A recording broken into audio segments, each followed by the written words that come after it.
You are now listening to The Box Out with Kahlil Thomas and Jason Kahlil on the One Podcast Network. Let's get it.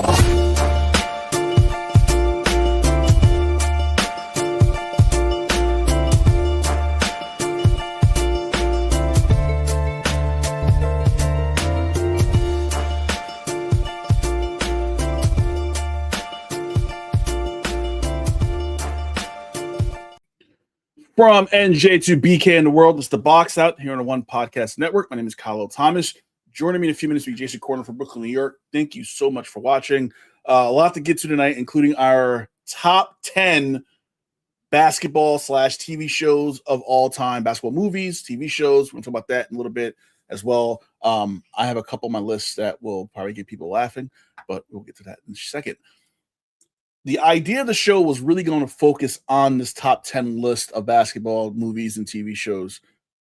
But then something weird happened yesterday where, if you remember, the Lakers were sold to Mark Walter, who owned the Dodgers, with like a consortium. He bought the Lakers last year for $10 billion, which is the biggest price tag for an NBA team. And I think in sports, actually, besides like European soccer teams, whatever. And the deal made sense because Walter already owned the Dodgers. He already kind of had a foothold in LA sports. You combine the Lakers and the Dodgers, two amazing franchises with like a lot of history. It made sense at that time to make that deal. And then they started kind of doing redundancy layoffs because, they were kind of combining the powers of the Dodgers with the Lakers. So, the Dodgers had a CFO. The Lakers don't need a CFO. The Dodgers had an analytics person, and the Lakers didn't need an analytics person. They use the same analytics person for baseball, basketball, and so on and so forth. So there are a lot of layoffs, including a lot of the Buss family who owned the team. So Jeannie Buss's brothers got laid off, and a lot of longtime employees of the Lakers were laid off after Mark Walter brought the Lakers last year. Fast forward a year, and it was announced yesterday while I was at Applebee's getting a beer at like 1:30 in the afternoon, that the Lakers were sold to it's not a consortium. It's sold to Bob Iger, who was the former CEO of Disney, and Josh Kushner, the brother of Jared Kushner, who's a son-in-law of the president, Donald Trump, for $12.5 billion. So Mark Walter actually made $2 billion off the deal. Who knew? As I bring in Jason Kahlil. Jay, what's happening, man? I don't know, man. I'm enjoying LA sports in disarray right now. I'm quite enjoying that. We got flipping houses to flipping sports teams in less than a year, right? It hasn't been 2 years. It was about a little over a year. I was trying to kind of come to grips with the sale. Like, why would you buy a team and then literally a year later you flip it? You make a profit, but you flip it. And it all seems kind of sketchy to me. And obviously, you listen to Bill Simmons and Conspiracy Bill came out and he got in my head. So I was like, God damn it. Wait till you listen to Pablo. I was doing some research, watching him like a half an hour ago. And he's like, the red flags are there. So Walter brought the Dodgers with like a big group. And he ended up just going in with I think the Lakers by himself. 78% of the team. And then it came out that I guess the insurance company that he's in bed with is under investigation from the feds for money. But then also it came out that possibly a lot of the money that Walter used to buy the Lakers last year was Middle East money, which is private equity money, which the NBA don't want no part of. Like most pro sports want no part of. It's too late. It's already here. So it seems that I know PIF, who the Saudi group, who did Live Golf and a lot of like sports washing projects to cover up the fact that they kill journalists. Jesus. Let's be honest. They pulled their money out of a lot of different things because of what's going on in the Middle East now. And some people think that maybe they went to Walter said, we need that money back. we can't do this no more. How shady does this look from the outside looking in of owning a team for just a year and then just flipping them the next year? It looks super shady, and it's starting something that's probably going to happen a little bit more because, sports is the last frontier. There's only but so many teams. We supposed to see it over in Europe and everything else with the soccer, but now it's starting to come over here. Boston just sold not too long ago. The Seahawks in Seattle just sold.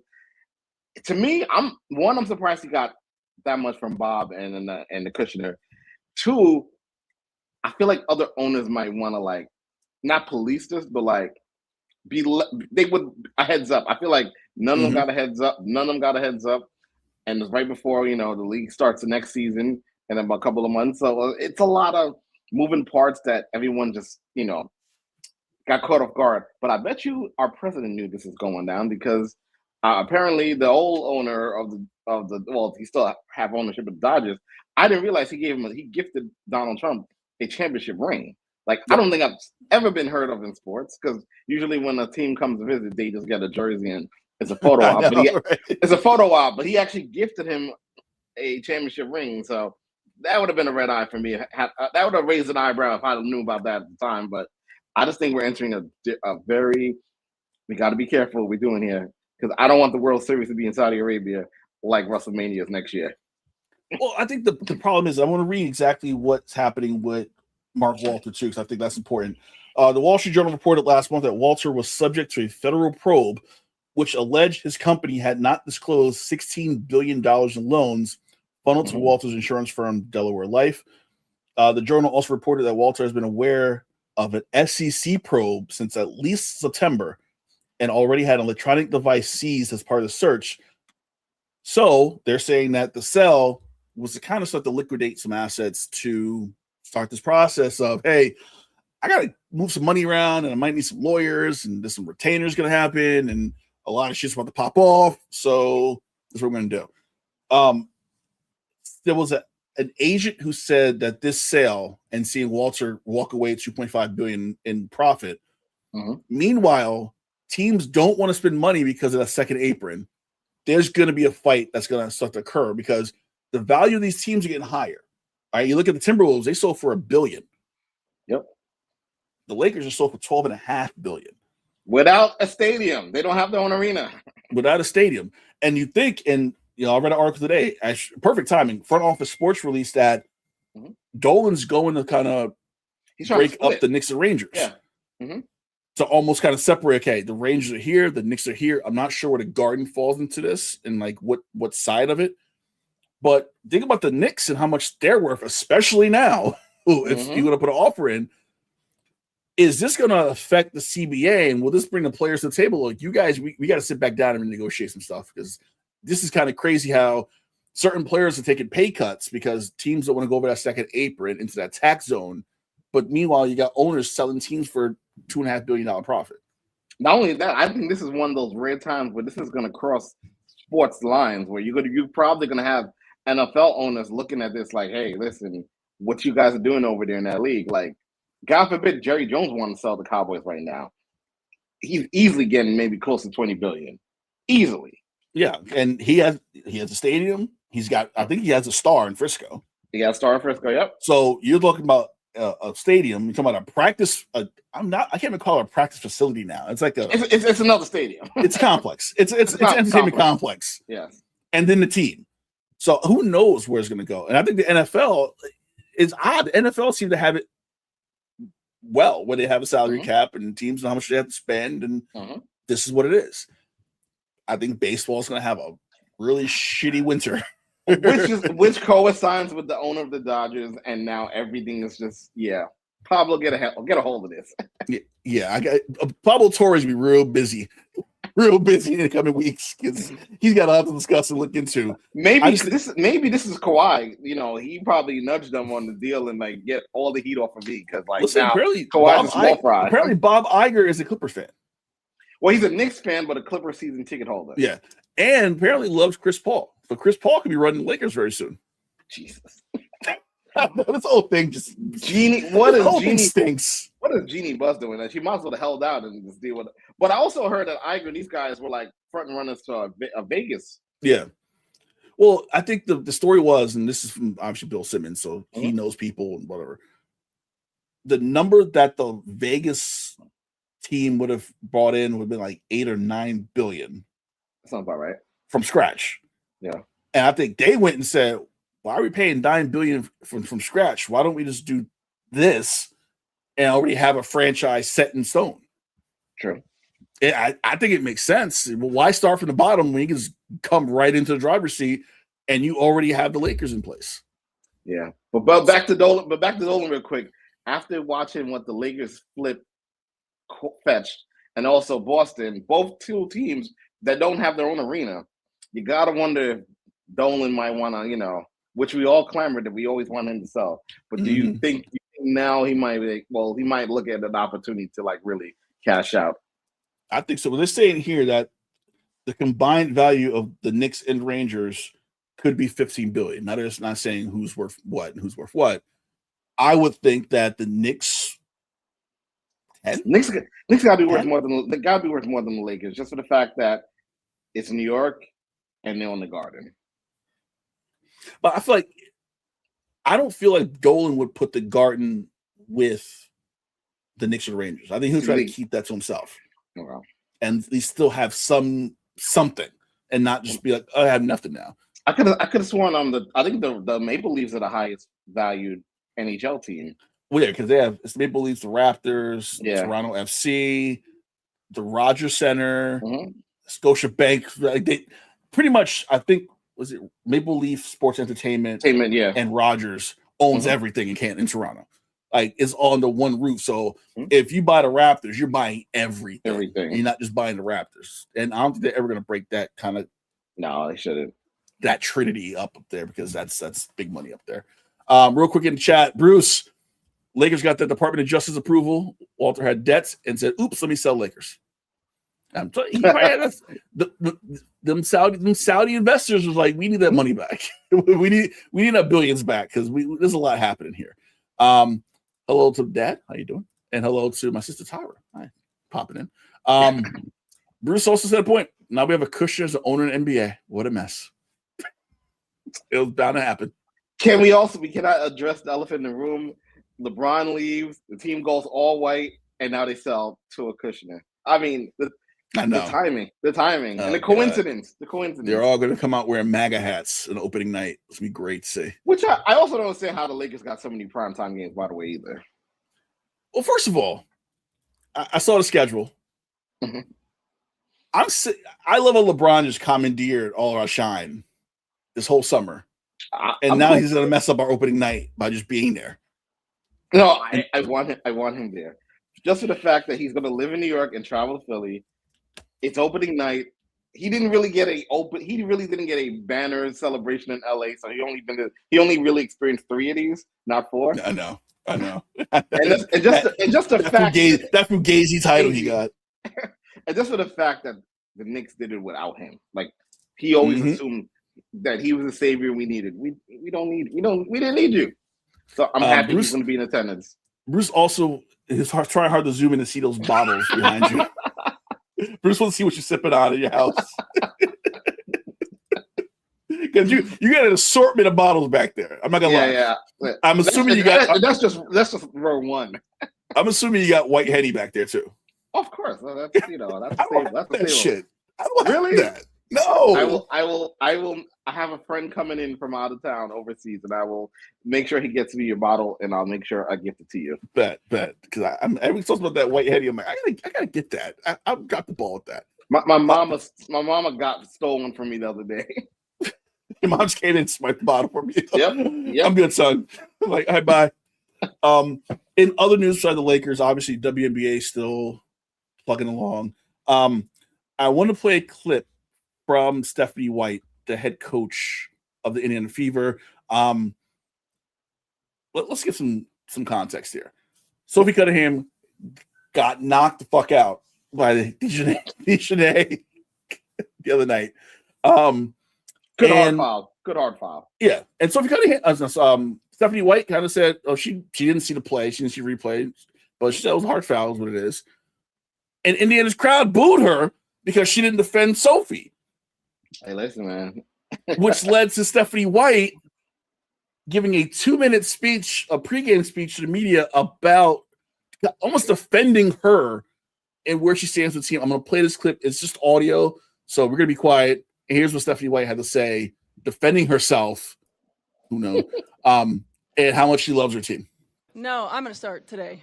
This isn't necessarily for those people that are in this room. This is more for an online community that's trying to create narratives that simply don't exist, trying to create a fabrication or distortion of who I am, of what I'm about. Our players' success, our players' health and wellness, our players' safety is always a top priority for me. One of the things I pride myself on is my relationships with players.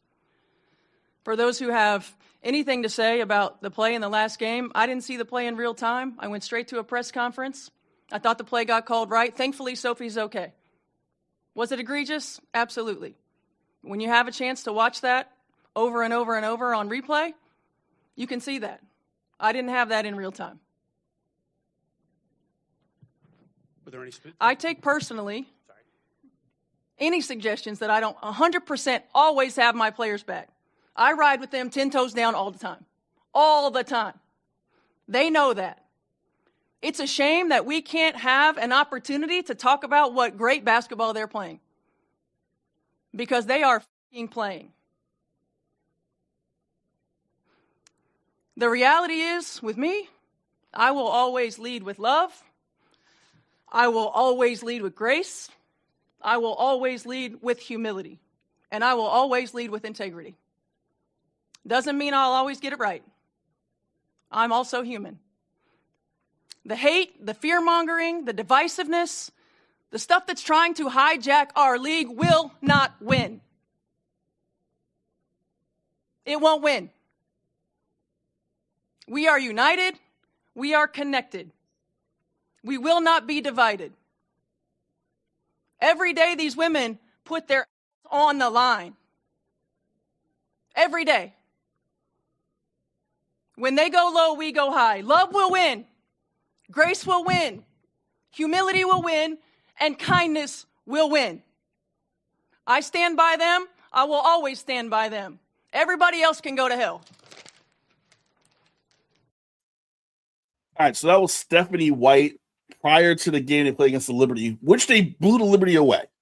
But once again, no one cared that they scored over 100 points once again. No one cared that Caitlin Clark had a big game. No one cares that the Liberty looked like shit against the Indiana Fever. They cared about Stephanie White and this whole thing.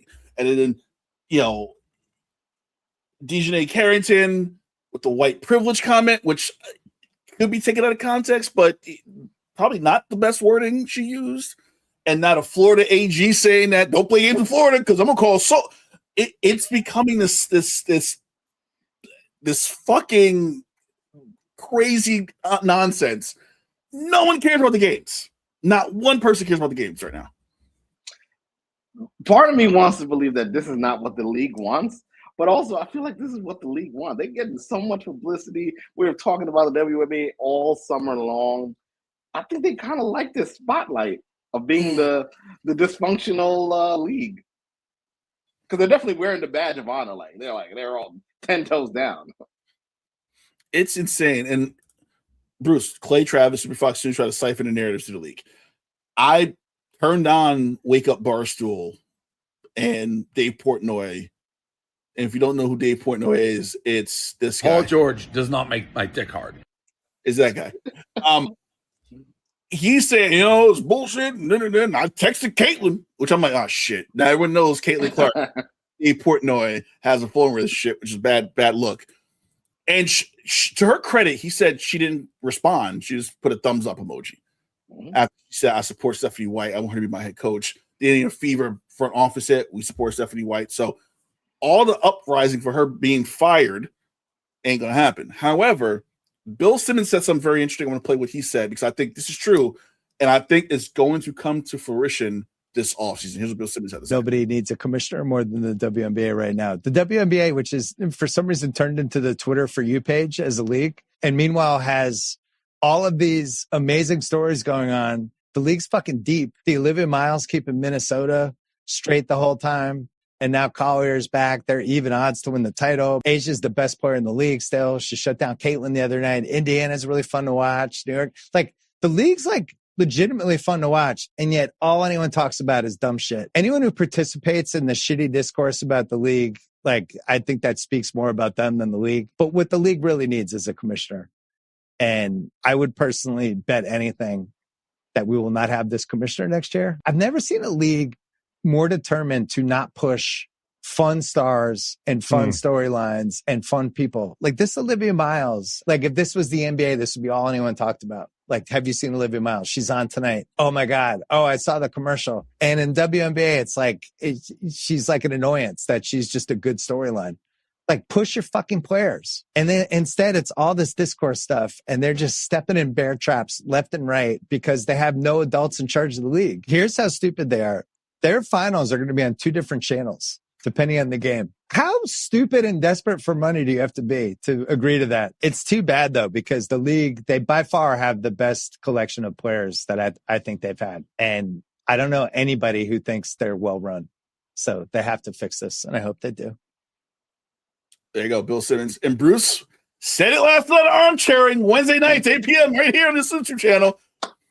Bruce, it was interesting because when he said he gave me the topic she was going to talk about, I had to think about, like, is he right? He said that with all this going on, despite everything happening, that the league is actually growing.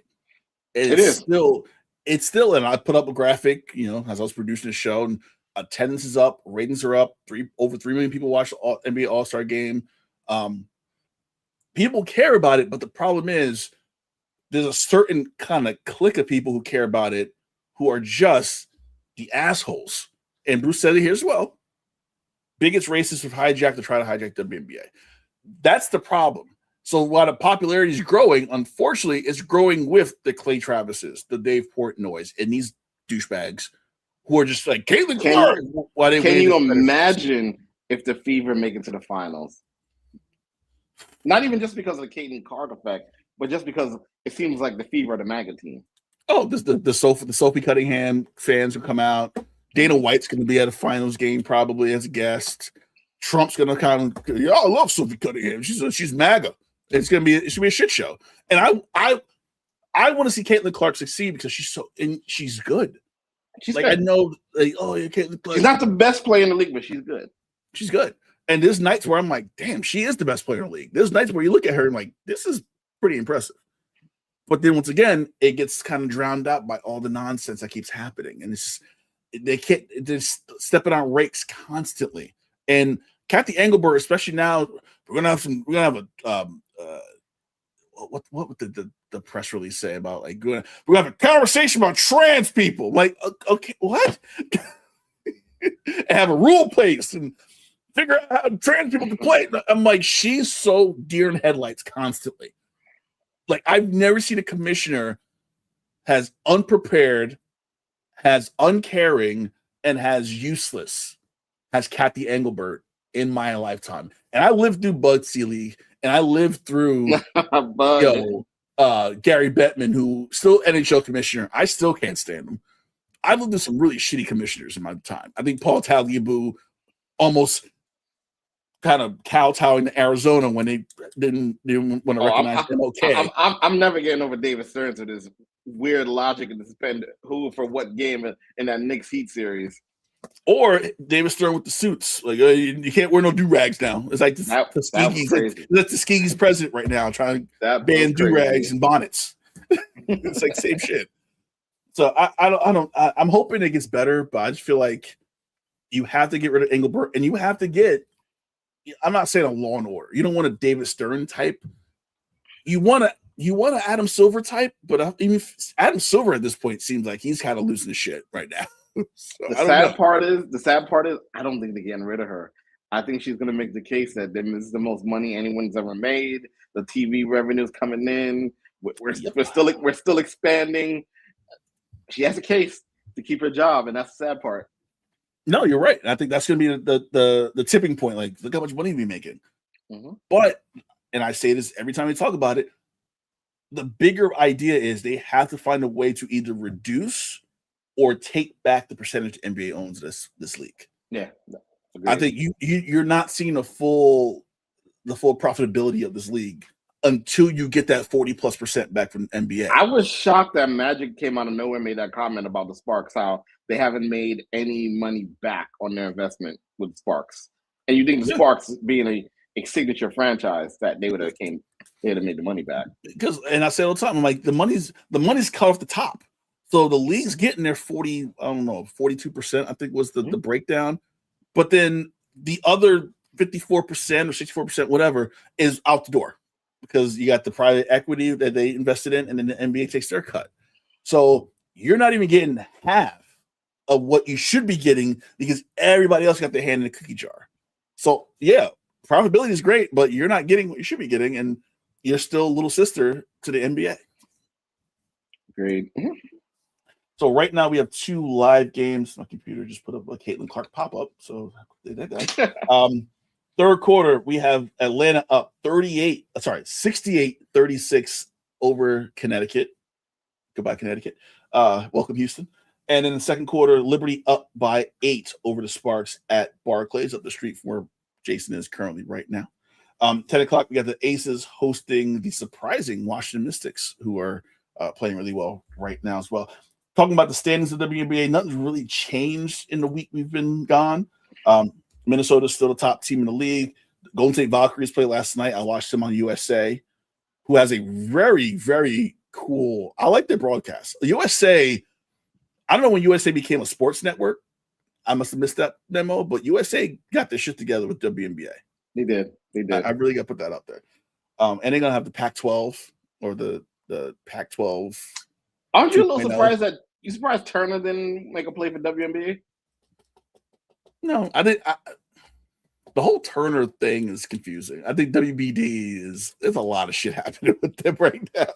So I'm surprised, but I'm not. Because we got to cut funds, and then the WNBA would have cost some money, and the NBA would have screwed them somehow. Because I think they're still angry that they lost Thursdays. So Valkyrie second in the league, Aces third, Fever in the 4th spot. Atlanta rounds out your top 5, and then you have the Mystics, you have the Liberty, and then there's a huge drop off after Liberty, Fire, Sparks, Mercury, and we have a battle at the bottom. Seattle Storm already eliminated from postseason at 7-28. Connecticut 8-23 in their final season in Mohegan Sun Arena. Good riddance. But I watched Golden State last night. They are very good. They're very quickly too. Very quickly too. Yeah. Listen, 12,000 season ticket holders, right? It's as loud as any arena. I don't care, NBA, WNBA. It is a loud place for a Valkyries game, and I just kind of spotted it yesterday. And it seems like everything clicks very, very well, and they scout very well, and they draft well.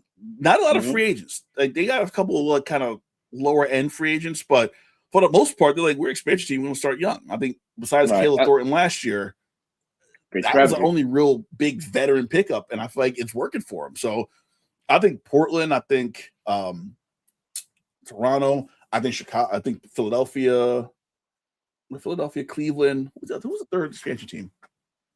Philadelphia, Cleveland. Philadelphia, Cleveland. Chicago? No, not Chicago. Who's the third team? Portland. We just had Portland. Yeah. We just had Cleveland, Philly, Detroit. That was the other one. Detroit, right. Detroit was the third one.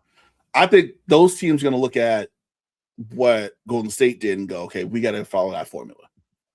Oh, I think Toronto went very heavy with the vets, and besides Marina Mabry, it's working very well. I haven't heard a peep from the season, which I'm shocked about. She's been on her best behavior up in Toronto. I also feel like Sandy up there, like, nah, we ain't doing that shit. All right, so let's get to the next main topic. We did this last summer because Bruce, I think we did movies last summer. I'm like, yeah, we did. I did. But I wanted to add TV shows this summer. So we came up with a list of top 10 basketball themed TV shows and movies. Documentaries do not count. I'm not sure if you counted them or not. Oh, I should have told you that before. I had one, but I had Kobe's documentary up there, doing work. I had that in my number 6 spot. So now I had a feel. I had a feel. Wait, was that the Showtime one? I want to say that was. I think that was that Showtime? No, Showtime. Then I'm at ESPN. I think Showtime had one. Oh, God, Showtime had a few. Showtime had the one. He actually talked about the Colorado shit. Like they went in, and I think it was actually when he was coming back from the Achilles. Yes, it was around that time. So I think that's what the differences were. I was gonna pick The Last Dance and put that on my list. If you do a documentary, yeah, for sure. Because I think that, and I know we did our show live after every episode of Last. It was also COVID, and we had nothing better to do. We were bored as hell. That documentary really, you know what? I appreciate that documentary more than I appreciate LeBron's 4th championship. Yeah, that gave me something to look forward to every week during COVID. Yeah, I didn't have a lot happen. It was me and my wife, and my two-month-old daughter. I'm like, this shit sucks. But I knew Sundays at 10, I had something to watch. I had something to look forward to. But I didn't include any docs. I do have 1, 2, 3, 4 TV shows on my list of the 10. I think I have 2 TV shows, and you're gonna probably question them both, but I don't think you can. All right, so we're gonna go back and forth. So I'm gonna start with you. I have no particular order. I know last week you had a particular order. Right. This week I don't have no order. You start. All right, so I'm gonna start with the TV show. I'm gonna start with Bel Air, the remake to Fresh Prince, because it was very basketball heavy, and it was Will. You know, he kind of. The reason I put it on the list because unlike the Fresh Prince, he went into NIL. He went into all the stuff that pertains to basketball today. And you're making that face like you had on your list too. Nope, it was not. I never watched the show before. It's really good. It's really good. I don't like reboots. I don't like remakes. I'm against it. Shout out to Donovan Mitchell's wife that played what's the name in that? But she played not Ashley, the other one. The oldest daughter. Hillary. She played Hillary. Did a good job. I never. My wife watched it. My wife loved that show, but I refuse because I can't do remakes. It bothers me. So that's on my list. But entry first. I have, once again, no particular order. I have Above the Rim. That's on my list. That's on my list for sure. Tupac, Leon, who was at. Does he still go to every BET Awards and sit front row? I feel like he does. I feel like he was at a couple of Knicks games in the playoffs too. Jesus Christ, of course he was. No, that movie is heavy on basketball, heavy on drama, and then you had the brothers and brothers beefing, and Bernie Mac was bum. And it was a cool movie, and how it ended was great. He played for Georgetown, so I could watch that movie every day of my life. One of Shawn Wayne's best performances that he gets no credit for. Marlon Rain. I'm saying Marlon. It's not Sean. Marlon. Yes, Marlon. Yeah. Yep. All right. What's your number 2? I'm not sure if you enjoyed this movie on Netflix, but I certainly did. Hustle. It was a great basketball movie. I have not seen that yet. I know. Jesus. If I've seen it, movie. If I've seen it, I probably put it on my list. I keep hearing how good it is. It's really good. It's really good. I don't tell me anything. We can't talk about it. I gotta watch it this summer. This summer I watch it. On my list, number 2, Blue Chips. Shaq, Penny Hardaway, Nick Nolte playing the Bob Knight role. Yeah. Before NIL, we had some cheating going on, some SMU style cheating at Western University. So that's another movie I could watch every day. I hate how it ended, how he just kind of gave up everybody. Or could he have just recruited Shaq? Did he really need Ricky Rowe? Yes. And Butch? If you're going to recruit, you got to stack the deck. But if you would have just got Neon, I feel like you would have been okay. You would not have gotten in trouble. You would have needed to get, because Neon didn't want the shit. Neon was like, I'm good for hanging out and bullshit. It was Penny's mom, Alfred Woodard, being selfish. And it was Ricky's dad wanting a goddamn tractor. He messed up everybody. So that's my rationale. Could that have been considered? Well, no. Shaq went to management and was like, "Yeah, you got to draft Penny." Yeah, because of that movie, right? Yeah, because of that movie. All right, what's your number 3? Number 3, got to go Love and Basketball. Got to go Love and Basketball. It's not on your list, or don't tell me you didn't see that. No, it's not on my list. And here's my wife. I told my wife what we were doing, and she's like, "Love and Basketball got to be on your list." It's got to be on the list. And I kept it off my list because she told me it had to be on the list. She's like, "Get me on the list." I'm like, "Nope, fuck that." Cross it off. You had the pops that used to play. You had the star athlete that played. The girlfriend who played WNBA-ish, a Jace. How could that not be on your list? It was a true Love and Basketball, legit to the title. How could that not be on the list? Blame my wife, because once she said that, I'm not listening to her. Nope, I'm not going to look at it. And the sad part is, it barely made my list. It only made my list. I was like, oh shit, I completely forgot about that movie. So it was like number 10, and I had to move it all the way up. Well, that movie's never on. It's rarely on. It's rarely on like on. the Grio or Bounce or TV One. It's on those channels. It's not on HBO. It's not even on Turner. No, it's all in the black owned channels because we own that. My third is Glory Road, about the first black team to win the NCAA tournament, Texas Western, which is now Texas El Paso. Mm-hmm. That's one of those movies that it starts slow and you almost hate the players of the team. Mm-hmm. And so the coach kind of brings it all together, and Haskins like figures out like how to relate to them, they relate to him, and then it all kind of comes together. And it's kind of like a Remember the Titans type thing. I can't watch it all the time, but there's times when like, if it's on, I'll keep it on. But I can't do it a lot because it's way too heavy for like a Saturday afternoon type viewing. Yeah, I agree. And keep it in that trend for you. I would add Coach Carter, because Coach Carter's the same way for me. I can't watch that every time it's on, but if I'm in the mood, I'll definitely, Samuel did his thing in that movie. Is that on your list? That's on my list, yes. It's on your list, okay. I don't have that on my list. Wow. I thought about that one too. I know. I got some weird shit on my list. We're getting there. So you get Coach Carter. I'm going to go back to me. I put Clipped on there. Wow. Because that movie, that TV series was the shit. I'm sorry. That was a good series. Ed O'Neill killed it. Has Sterling. His wife killed it. Lawrence Fishburne, not even knowing who Doc Rivers was when he made the movie, didn't know who the hell Doc Rivers was. He played that shit perfectly. Like, I have no complaints about that TV show at all. Not one. What's another one I would say? I had Space Jams. The original. I know. I knew it had part two. No, I thought about Space Jam and I was like, did I like it? I don't know if I really like the movie. I like the theme. Now I like what it did for the culture. Yeah, I watched Space Jam. Like, did I really like this movie, or was it just a cool concept to see Michael Jordan with like Bugs Bunny? Yeah, when I was younger, I'm like, oh, that was cool. And then see like Bill Murray hang out with like Larry Bird. I'm like, that's kind of cool, but I don't think I actually like Space Jam. I don't think I really actually like the movie. It's like, who's your fifth favorite president? You really don't have one, but if you have to add one to the list, you add it to the list. So I think that's when Space Jam came. And I was like, damn, I really can't not have it on the list because of everything it did at the time. All right, I was Space Jam. All right, my fifth, and I want to see if you remember this. It's a TV show from the 90s called Hang Time.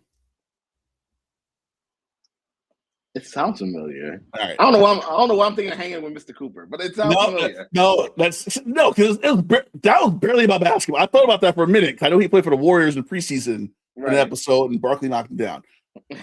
Because I knew this would happen, I'm going to play you the intro song to Hang Time, and see if it rings a bell. So here's the intro for the TV show Hang Time. Hang time, running together, putting it on the line. Hang time, diving forever, taking it up for Hang Time. That's Hang Time. So Hang Time was an NBC Saturday morning TV show. First of all, that was tremendously an NBC tune because that sounded like Saved by the Bell adjacent to basketball. It was like that and City Guys was back to back on Saturday. City Guys, I remember City Guys. Oh my goodness.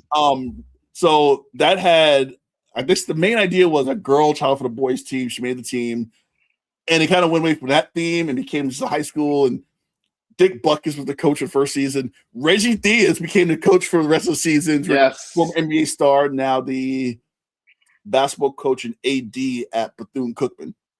Okay. So Reggie Diaz was an actor, quote unquote, on that show. So that's on my list at number 5, Hang Time on NBC. All right. Yeah, I don't got too many TV shows. Teen Wolf? I have Teen Wolf up there. I looked at that too. So I was like, yeah, I'm basketball heavy. Okay. But then I'm like, I got thrown off because I'm like, did we count the last game when Scott came back as just Scott? Absolutely. I don't know. It's all part of the journey. The themes, the song during the montage of baskets was great. I love that song. Yes. That's my shit. But running point, okay. I'd rather watch Winning Time or Running Point. That's what Bruce said. Oh, damn. Wait, Winning Time's on my list. I have Winning Time on my list. Winning Time, and I missed it when it was first on. I watched it after the fact. And I'm like, because Jerry West shit on it. And I'm like, okay, Jerry West is shitting on it. It's got to be. It's so good. Like John C. Reilly playing Jerry Buss was perfect. Perfect casting. We got robbed of this. We got robbed of another season. I feel like. Yeah, we did. Oh, we totally did. But the Pat Riley, Paul Westphal shit. Oh my goodness! And my man who played Paul Westphal from Forgetting Sarah Marshall was on point. That show, I think, in the annals of HBO, I put that top 5 in HBO shows. It's up there. It's up there. That's right up there. All right, what do you got? I'm surprised none of us mentioned this earlier, but I got He Got Game, one of the greatest basketball movies ever made. It's on my list too. I got that. We matched that. No, honestly, you watched that movie. Was there anything wrong with that movie besides the ending when he didn't get the deal? The ending was. Oh no, I thought the ending was fair. But I thought it was a great movie, great story, great acting all around. Like, had Ray Allen not won a title in Boston or Miami, I think we would remember this movie a little bit more. Yeah.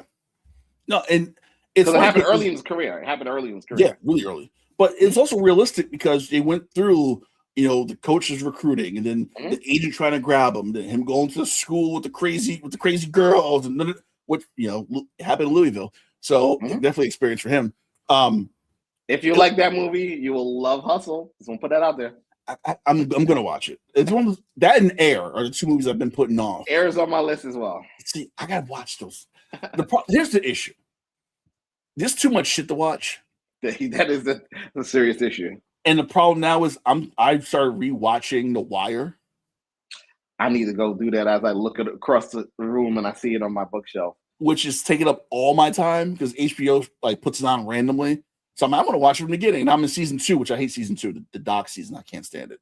So I'm on that shit. And I know it gets better at season 3. So now my time's in that shit. And I rewatch Sopranos, which takes more time. So I got to start rewatching shit.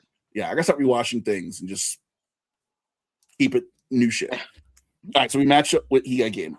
I have one that I don't think you would have. What's that? Okay. It stars Whoopi Goldberg as the coach of the New York Knicks. Oh, I remember that. Eddie. Knicks fan becomes the head coach of the New York Knicks, and the owner threatens to move the team to, was it Texas? I think it was Texas. I think it was Texas. Yeah. And Rick Fox is in it. John Sally is in it. Malik Sealy, rest in peace. He's in it. So it's a good movie. It's no He Got Game by no means. Shout out to John Sally. He predicted last year early that the Knicks would win the championship, and he's doubling down, saying early that he thinks they're going to repeat. He thinks we're going to get a rematch of the finals again. So I'm looking at Bruce just shit on all of our selections. By the way, I've been watching this. I've been watching shit happen on the side. So I'm gonna go here before you finish your list. Bel Air is not based on basketball. Rim, OMG. What? G League of a movie. Love and Basketball, not about basketball. Glory Road started slow and stayed slow. He said the disrespect Space Jam. He loves Space Jam. All right. We agree on Winning Time. That's what we got that one down. I guess we got him on Winning Time, but that's it. All right, what do you got? Let's see. Since we both had Glory Road, White Men Can't Jump. Very underrated. I got very that too. underrated. Very underrated movie. All about basketball. Which, going back and doing research, Wesley Snipes apparently he did White Man Can't Jump. He did Major League, and he did The Fan with Robert De Niro. Holy shit, you're right. He covered everything, yeah. All 3 movies, all the directors and the advisors all said he's a shitty athlete. Oh, I didn't know about that part. That's the fan, John Kruk, who played for the Phillies, he was he was in the movie in the fan. He's also a consultant. He said Wesley Snipes swung like a bitch. What made Kent jump? They said Wesley Snipes could not hit a shot. It was take after take after take after take. Shit. And then Major League, Charlie Sheen was like, he was fast, he was quick, but he couldn't hit the ball at all at any point. You know, I wouldn't mind rewatching those movies again, Major Leagues. Well, I watched Major League 3 the other night, the Back to the Minors, and I forgot how bad that movie really is. Wow, I told you the first two. I watched the first two again. First two, amazing. And then they had to squeeze the third one out, and they had to squeeze Tanaka and Serrano in there just because. I'm like, damn, this movie sucks. The Fan is rough. I rewatched The Fan, and I was like, damn, this movie's rough because it's a lot. In the last 10 minutes, it's a rough watch. But it's still like De Niro has any movie that De Niro's a psycho in, like that, Cape Fear, is the best movie he's ever done. Oh, for sure. By far. My last select. Are you done? Or do you have more? I'm done because that last one been air. Okay. I have my last one. It is one that I forgot about. And it's one that I figured out because a certain podcaster has the poster behind him during his podcast. Okay. And talks about it regularly. I'm like, what is this shit? The White Shadow. I think I've heard of that one. So it's a TV show from the late 70s. Okay. A white former NBA star, pretty much, I think he got hurt or got in trouble for something. He ends up going to an inner city school, coaching in the hood in the 70s. And then obviously, he get next to the players and they end up calling him White Shadow. I feel like that's something Pat Riley would have done back in the 70s. Oh, he would have went to insert Biggie's school here, No, I take that back. Not even Pat Riley. Dave DeBusschere would have done that. Sure. Dave DeBusschere would have went to for sure. He would have to the South Bronx to coach basketball, like Mr. Cotter and shit. Yep, 100%. So White Shadow was it was on for 3 years. I didn't watch the whole run. I did watch one day 6 episodes in a row. Oh wow. And I was like, this is not a bad show for the time. Because back then it wasn't like a comedy, it was like a drama. Like he would go to their houses and Malik can't quit school. He really needs to go to school. And that was the show. Essentially, white saviorism was the show. And it was ridiculous. And of course, Bruce said it. A show about a white man saving black kids. That's exactly what it was. Hey, listen, man. Keeping him in school. That's what it was about in the 70s. Keep him in school, have him go to the NBA, and then get banned from the NBA for doing cocaine. That was the idea. That was the plan in the 70s. So that was our top 10 list. So we're good with Winning Time? Winning Time. Yes, absolutely. He Got Game. White Man Can't Jump. And I think that might have been it because you didn't have Love and Basketball. I didn't love basketball. Like I said, blame my wife on that because I refused to co-sign that with her. I couldn't do it. Real quick before we go, update on the WNBA games. In the fourth quarter, 83-56, Atlanta up on Connecticut. That's in the fourth. And going to halftime, the Liberty up by 16 on the Sparks at home. The Sparks, they traded Kelsey Plum, and this is what they got now. They're tanking for Juju. That's the plan right now. Tanking for Juju.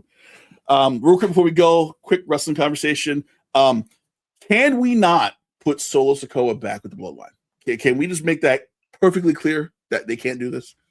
Well, I guess the term is they're bringing him to Roman. I expect the swerve. I don't know, but they got to do something because it is bad. It's bad over there. Raw is almost unwatchable. He is the only bright spot of that whole damn show. The whole pew pew and the ducking. Oh my goodness! When Jimmy's like, bah, he's like, "You good?" I'm like, it's like the simple shit. I'm like, oh my god, it's so good. Yeah, we can't wheel it back in now. We gotta let Solo just cook. Just let him cook. Raw's. I don't watch Raw because it's Netflix, and I don't feel like doing all the steps to get to Netflix. SmackDown, I'm the same way, kind of. I'm like, CM Punk's champ, and it's Kevin Owens, but he's not gonna win. Are we sure? I don't know. I don't think TKO wants Kevin Owens as their representative. I'm pretty sure. I forgot. You're right. It's not Vince and Triple H. You're right. Exactly. It's a major corporation now. Mhm. However, AEW last night, Little Swerve came tease, back. a little tease of the New Day. He needs 2 partners. And I'm thinking it's Kofi and Austin. It's looking that way. It's looking that way. It's looking that way. I feel like they couldn't say it, but the fact that they teased it, you know how many tickets are going to sell now? More. They're at 35,000 now. And it's in London, right? It's in London. It's at Wembley. Oh. Them even just people just saying, wait, he needs 2 partners. Wait, oh shit. I think that's going to get more people to come to. It's good. This was a smart play by them by not just come out and say, here's the New Day on Dynamite. No, we're going to hold them off to London and not do shit to London. Hold them off to London, put them in a 3-0. You know, it makes sense. I'm hyped about that. I'm going to order a pay-per-view. I'm not even going to try to stream it. I'm going to torrent. I'm putting my $50 down for London. I think I'm going to try that. I think I'm going to order that one. I haven't ordered a pay-per-view yet. I think this might be my first. But you know the problem when it first started, they only had like 4 or 5 a year. Yeah. So I justify buying them because I'm. But like, this is the biggest one. This is all out. This is their WrestleMania. Well, this is the one I order every year. Yeah. This one, all in. It used to be double or nothing. I would order on occasion. Okay. All out, depending on what the matches were. But this is the one I buy religiously every single year because I know it's the biggest show. But I'm just like this show and the matches already got like Ospreay Omega itself is gonna be worth the show. Yep. And then it's gonna be Fletcher, Taseshka, and Okada in the same match. I'm like, oh my god, this is gonna be terrible for myself. I might record it and just keep it forever. Are they doing Edge and Christian versus Young Bucks? Yeah. Okay. So Edge's first time at Wembley, he checks that off. I'm like, Jesus Christ! I'm like, this. First of all, it shows me why would WWE want to counter program that? Like they're so messy, and it's so messy. Like you have Omega Ospreay probably for the last time. Mm-hmm. You have Edge and Christian in England against the Young Bucks, which is like generational feud. You got the New Day coming back. You have all this stuff happening, and your thought was, let's put an NXT show on, or a AAA show, or whatever the hell they're putting on. I don't know what the hell they're putting on against it. Or Sunday nights main event. Something like that. Well, they're doing Sunday night main event, which is which is weird. The AAA thing, I can't take AAA seriously if you keep having your champion be a jobber on Raw, and And it's like, who's going to be AAA Chicago? CM Punk. I'm like, who? It's 2 different companies. I don't want them here. It's 2 different things. They know CM Punk is God over there, so that's why they got to throw him out. But it's also like you're not giving AAA a chance to grow because you keep bringing people over from the big company who aren't doing shit. And like, put them here. Like Holyfield's son's going AAA because of that Legends former greats thing, whatever. Oh, really? Apparently, I don't watch the shit, but I saw that they told him he's going there, AAA. I'm like, is that a punishment? Is that like an exchange program? I'm confused on why. Like, what's the point? It's a weird partnership they got going on. I'm a little worried about it. I'm a little worried for WWE. You should be. Yeah, you should. I know we got over right here. We got over, but the way they fumbled on Braun, I don't know, man. Well, because they say Oba Roman at Mania, but I'm like, it's August. You have to get there first. Like, how are you getting there? What's the story?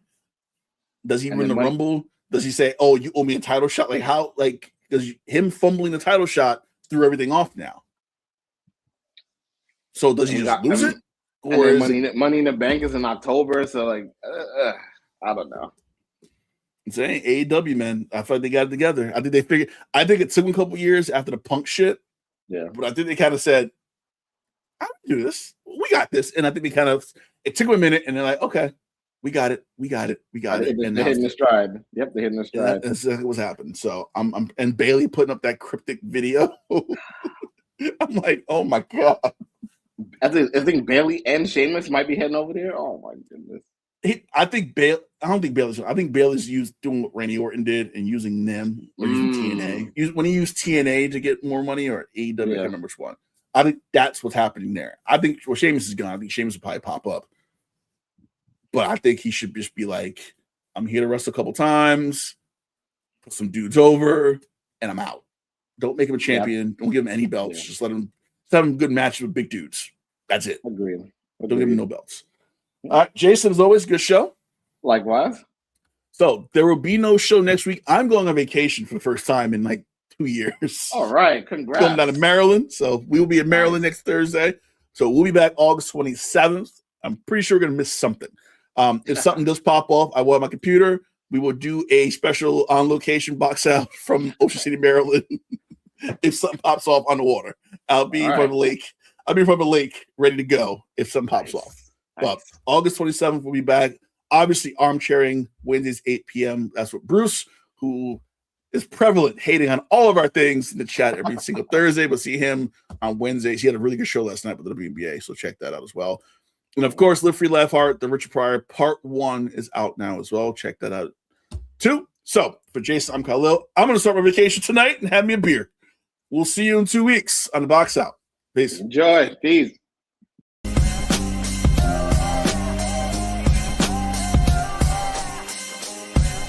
This has been The Box Out with Kahlil Thomas and Jason Kushner.